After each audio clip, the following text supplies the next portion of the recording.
Hello, welcome back to my channel. ഞാൻ ഇന്നിവിടെ easy ആയിട്ടും അതുപോലെ നല്ല ടേസ്റ്റി ആയിട്ടും റെഡിയാക്കി എടുക്കാൻ പറ്റിയ നല്ലൊരു അടിപൊളി ഞണ്ട് കറിയുടെ റെസിപ്പിയാണ് ചെയ്യണത്. അപ്പൊ നമുക്ക് വീഡിയോയിലേക്ക് പോവാം. ഇതിലേക്ക് വേണ്ടി കട്ട് ചെയ്ത് ക്ലീൻ ചെയ്തെടുത്തിട്ടുള്ള 1/2 കിലോ ഞണ്ടാണ് എടുത്തിട്ടുള്ളത്. അപ്പൊ ഇതെങ്ങനെയാണ് റെഡിയാക്കാന്ന് നോക്കാം. ഇത് റെഡിയാക്കാനായിട്ട് ഞാനിവിടെ ഒരു പാൻ ചൂടാക്കാൻ വെച്ചിട്ടുണ്ട്. അപ്പൊ അതിലേക്ക് ഒരു 2 ടേബിൾ സ്പൂൺ വെളിച്ചെണ്ണ ഒഴിച്ചു കൊടുത്തിട്ടുണ്ട്. ഇനി ആ വെളിച്ചെണ്ണ ഒന്ന് ചൂടായി വന്നു കഴിയുമ്പോൾ അതിലേക്ക് ഒരു 1/2 ടീസ്പൂൺ അളവിൽ കടുക് ഇട്ട് കൊടുക്കാം. ഇനി ആ കടുകൊക്കെ ഒന്ന് പൊട്ടി വന്നു കഴിയുമ്പോൾ അതിലേക്ക് ഒരു 6 അല്ലി വെളുത്തുള്ളിയും ഒരു ചെറിയ പീസ് ഇഞ്ചിയും കൂടി ചതച്ചെടുത്തത് ചേർത്ത് കൊടുക്കുന്നുണ്ട്. ഇനി അതിലേക്ക് ഒരു 3 പച്ചമുളക് കട്ട് ചെയ്തതും കുറച്ച് കറിവേപ്പിലയും കൂടി ചേർത്ത് കൊടുക്കാം. ഇനി ഈ വെളുത്തുള്ളി ഇഞ്ചിയൊക്കെ ഒന്ന് മൂപ്പിച്ചെടുക്കുന്നുണ്ട്. വെളുത്തുള്ളി ഇഞ്ചിയൊക്കെ ഒന്ന് മൂത്ത് വന്നു കഴിയുമ്പോൾ അതിലേക്ക് ഒരു 8 അല്ലി ചെറിയ ഉള്ളി കട്ട് ചെയ്ത് ചേർത്ത് കൊടുക്കാം. ഇനി അതിലേക്ക് ഒരു സവാള കട്ട് ചെയ്തതോട് ചേർത്ത് കൊടുക്കുന്നുണ്ട്. ഉള്ളിയൊക്കെ പെട്ടെന്ന് വഴണ്ടി കിട്ടുന്നതിന് വേണ്ടിയിട്ട് അതിലേക്ക് ആവശ്യത്തിനുള്ള ഉപ്പും കൂടി ചേർത്ത് കൊടുക്കുന്നുണ്ട്. ഇനി ഈ സവാളയൊക്കെ ഒന്ന് സോഫ്റ്റായി വന്ന വരെ ഒന്ന് വഴറ്റിയെടുക്കാം. സവാളയൊക്കെ ഒന്ന് സോഫ്റ്റായി വന്നു കഴിയുമ്പോൾ അതിലേക്ക് ഒരു തക്കാളി കട്ട് ചെയ്തതോട് ചേർത്ത് കൊടുക്കുന്നുണ്ട്. ഇനി ഈ തക്കാളിയൊക്കെ നല്ല പോലെ ഒന്ന് വെന്ത് വരണം.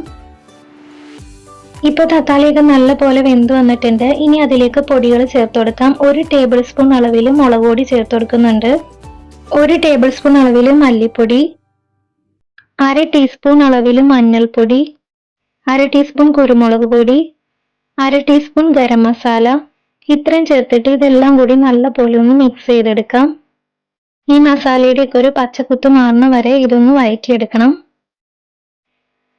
ഇപ്പൊ മസാലയൊക്കെ റെഡിയായി വന്നിട്ടുണ്ട്. ഇനി അതിലേക്ക് നേരത്തെ ക്ലീൻ ചെയ്ത് വെച്ചിട്ടുള്ള ഞണ്ട് ഇട്ട് കൊടുക്കാം. എന്നിട്ട് ഇതെല്ലാം കൂടി നല്ല പോലെ ഒന്ന് മിക്സ് ചെയ്തെടുക്കണം. ഈ മസാലയൊക്കെ ഞണ്ടിൽ നല്ല പോലെ പിടിച്ചു വന്ന രീതിയിൽ ഒന്ന് മിക്സ് ചെയ്തെടുക്കാം. ഇനി ഇതിലേക്ക് 1 കപ്പ് വെള്ളം കൂടി ചേർത്ത് കൊടുക്കുന്നുണ്ട്. എന്നിട്ട് അതൊന്ന് മിക്സ് ചെയ്ത് കൊടുക്കാം. ഇനി ഇതൊന്ന് അടച്ചു വെച്ച് കുക്ക് ചെയ്തെടുക്കാം.